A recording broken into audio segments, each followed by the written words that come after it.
Howdy. Welcome back to Dion Talk. A lot of us have had some of the worst advice that we can imagine come in when we start telling people that we want to invest. So today, I don't want to focus on what that bad advice is, because sometimes when you hear bad advice and you even know that's bad advice, it sinks into your subconscious. I don't want to do that. I want to talk about the sources of bad advice. People have come to me and said, "You've been married. How does that work?" Well, I've been divorced twice, so don't come to me for relationship advice. So what I have today is Michael Zuber from One Rental at a Time and Matt, the lumberjack landlord, who've been investing for decades, who have large portfolios, who have been mentors to probably literally thousands of people. I'm going to give you a minute to talk about, especially when you're helping a new investor and they're telling you something that they've heard, and then they tell you where they heard it. Where do you think the worst advice comes from? Let's start with Mike. In your opinion, that bad advice, where does it come from? I think the worst advice, and I heard it and I hear it almost every day, comes from people who don't own rentals. When you're talking about building your financial future, making work completely optional, the best way historically has been rental real estate. Now, unfortunately, it takes some time. Unfortunately, as I say in my top 7 rules, bad things happen. But the number of people who talk badly about owning rental property that never owned rental property it's unbelievable. I still have people that don't know my story. They bump into me in a meetup. They think I don't know anything. And they just tell me why being a landlord's a bad idea and why you need to do Bitcoin, or why you need to do stocks, or why you need to do gold and silver, or why you need to invest in Asia instead of the US. And I'm like, well, let me think. Oh, well, let me see. You own some of that, so you're biased, or you like Peter Schiff, so you think gold, or you like this, you like that. If you're interested in learning about being a landlord, I suggest talking to other landlords. I don't suggest talking to your neighbor, who at best may own their home, but in many cases, they're tenants. The number of people who have been tenants that try to give me advice about investing in rental properties is comical. So that's where I go to first when I hear a question like that.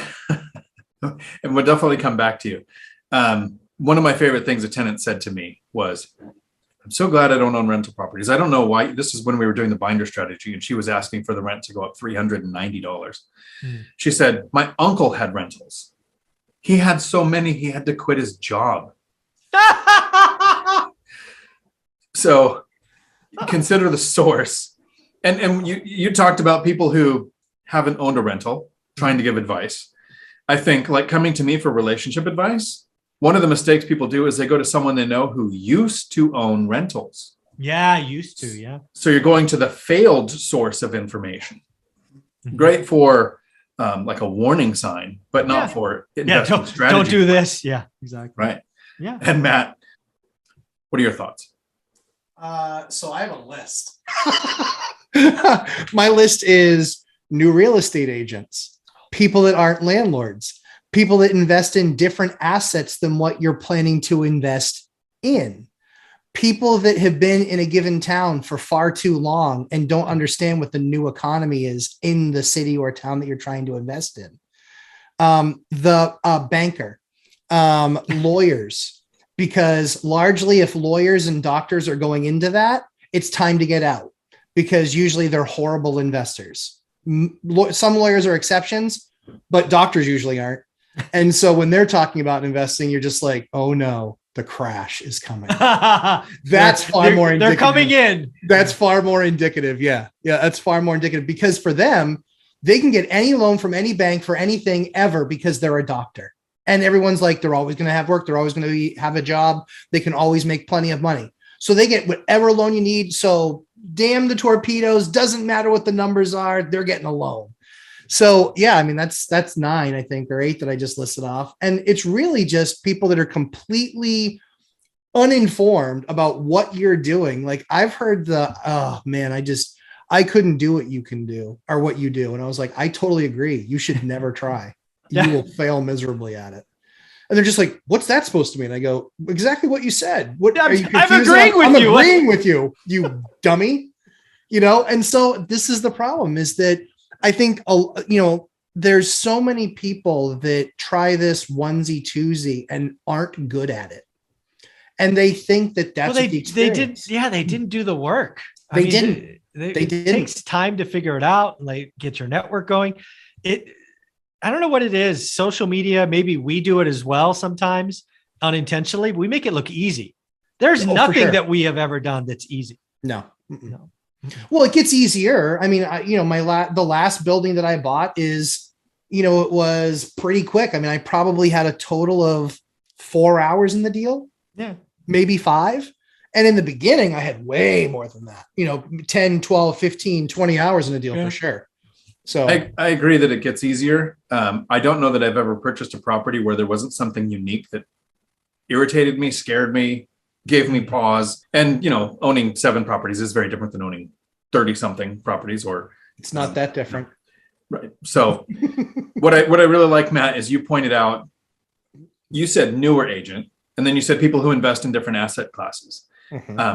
Someday I'm probably going to send this video to the guy. But not today. Yes, but not today.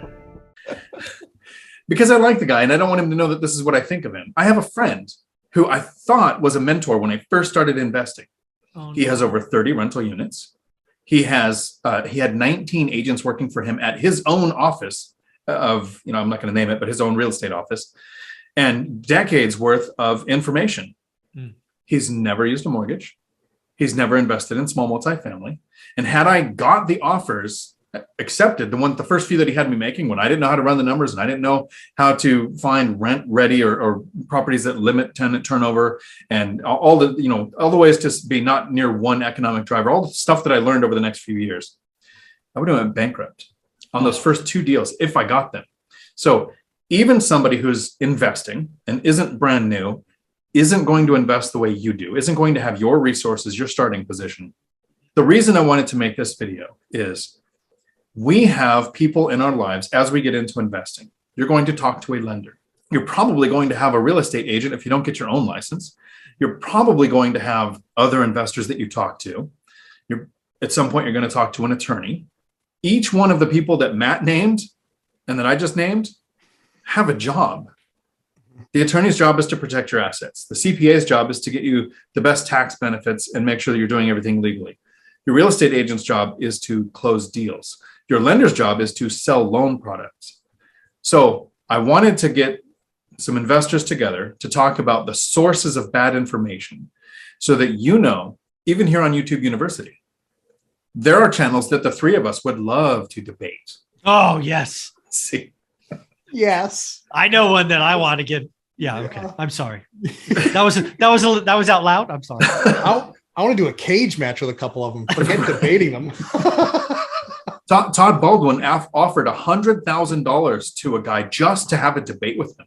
He didn't even have to say, "We'll have a debate, and if you lose, he was just, I'll give you $100,000 to have a debate," and the guy wouldn't answer. There are so many different sources of information. It's important that you do the work. We talk about doing the work every day, literally one rental at a time. Do the work, but you need to do the work on self-education. Agreed. Yeah, part of that's definitely, to your point, filtering out. The good news is there's lots of information out there today. The bad news is there's lots of information out today. Get a better filter. I have one more to add. Builder. I talked to a builder. Oh, no. And talking to them was like, I might as well have been shouting in the wind. It was a completely useless conversation. And quite frankly, I think he's probably a pretty good builder. Like, he's still in business after 20 years. So he's probably still a pretty good builder. But I guarantee I print money compared to what he makes on his properties.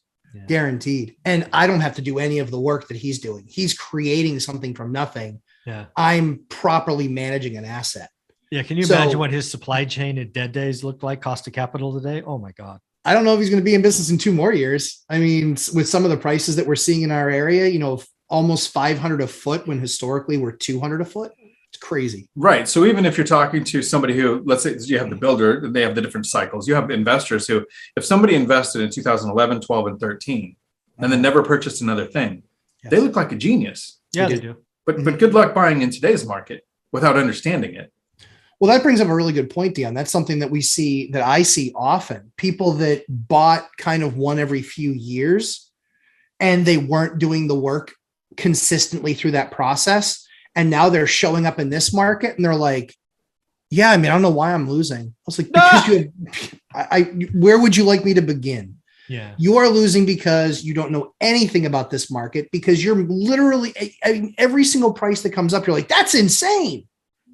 Are you running the numbers? Like, clearly can't be. And so when people, the thing that I have to do most often is correct people when they talk about this being the most expensive market in history. They are factually wrong. Oh, absolutely. Factually wrong. Factually wrong. Factually. A 50-year history, even today in early 2022 with rising rates, it is in the top 25% affordable markets of 50 years. Yeah, that's a hard thing for people to grasp. And I was just recently at a real estate meetup where I was talking about my friend just closed on a duplex. I closed on one in 2018. There's 6 houses apart between them. I paid $298. She paid $555.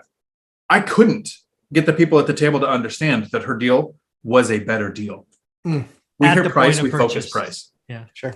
Right. So one last thing to wrap up with, because I don't want to just go, hey, here's a problem. All the advice you're getting is terrible. Kind of like we want teachers in school to teach personal finance, but those are people who chose a job that they've known since they were in kindergarten. Doesn't pay enough. So I don't want that to happen either. But then we want parents to teach it. And if it's 99% of the people, have almost none of the wealth, I don't want them teaching personal finance either. Where do we get our information from? Let's start with you, Matt. You have that new investor, and yes, check out the Three Amigos. Go to One Rental at a Time. Go to Lumberjack Landlord. Sources of information for a new investor that you would agree with. People that are in my market that are buying the asset that I am trying to buy. So that can be an agent, that can be another investor. The other investors might, the smaller other investors, they usually clam up on that stuff. I don't care. I've got 100+ units. If somebody wants to ask me the question, I'll spend that a little bit of time with them and talk to them about it a little bit. But yeah, I think the most important thing is you need to be talking to people that are currently doing what you're trying to do and in the asset and market that you're trying to do it in. If you hit those 3 things, you are going to have a far higher level of success than you would otherwise. I totally agree with that. And you, Mike? Just rinse and repeat what Matt said. The other thing to kind of just add on top of that when you're getting started, definitely like YouTube University, BiggerPockets, the places where there's unlimited or nearly unlimited amount of great information, but also a lot of information. Focus on what you are looking for. I see too many new investors get distracted because so-and-so looks good in a suit or so-and-so has a great social media following. If you're attracted to Subject 2 and Pace Morby, who is a personal friend of mine and a great individual, but you have no interest in doing Sub 2, what are you doing? You have limited time. Don't get distracted. If you want to flip, then focus on the flippers, right? If you're flipping homes and you're focused on Fresno, California, EVC Homes does the best flips in my market. Go follow them. Go meet Aaron. Go meet Cletus. Go do the people that are doing the work. Yeah, I see so many, like Grant Cardone, 2 million followers now on his YouTube channel or Instagram or whatever. Amazing. He's doing large apartments. If that's not your shtick, what the hell are you doing following that stuff? Just find your lane, stay in your lane. So find somebody who is in your market, investing in the asset class that you invest in. And when it comes to YouTube University, I think the main reason that the Three Amigos does so well is because no matter what stage of investing we're at, we're targeting our information for the people starting out. So if you fall into the BiggerPockets rabbit hole and you're a new investor, maybe the BiggerPockets real estate group isn't the one for you, but the real estate rookie group, where you have to have 10 or less deals done. Yeah. Don't compare someone's year 10 or 20 to your year 1. Yeah, please don't do that. That's not a good thing. Definitely rookie group. Yeah. And that is it's also uneven too, right? Because last year was my biggest year ever and I did 10 deals. Well, I only own 37. So that's 37 over 20 years. And I did 10 last year.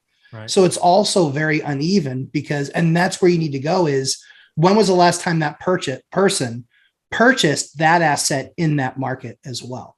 Because that's the other thing is time, because we know that real estate's hyper local, but it's also super time sensitive. Absolutely. If somebody has questions and they want to reach out, Matt, how can they find you?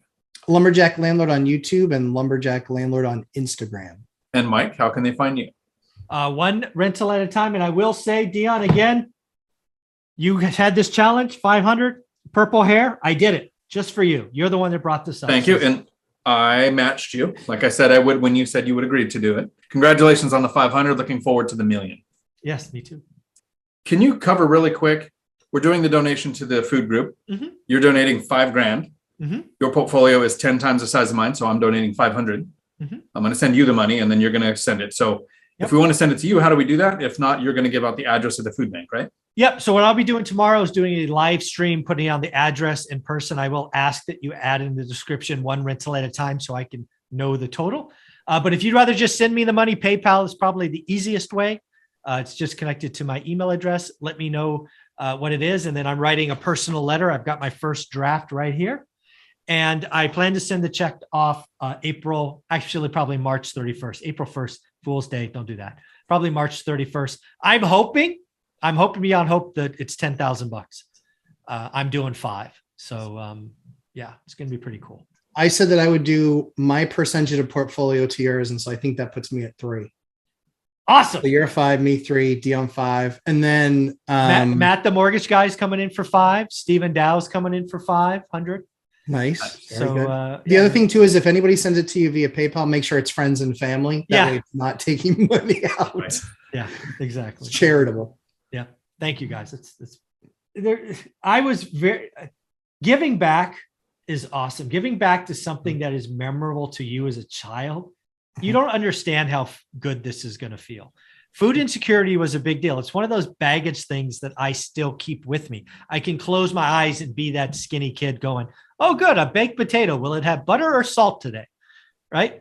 So, giving back, which hopefully will be 10 grand or more now. That's a day of food for the entire Fresno County. I actually asked, it's $9,782 to fund the entire food for the Fresno County. So I'm hoping one rental at a time will fund a full day and we'll go bigger and we'll do this again going forward. But yeah, it's just an awesome feeling. And thank you for everybody who did the deal. I didn't do any of them. You guys did them. So congrats on doing the work. Awesome. Thank you both. Until my next video, thanks for coming to my Dion Talk. We're sorry, the number you have dialed is not in service at this time.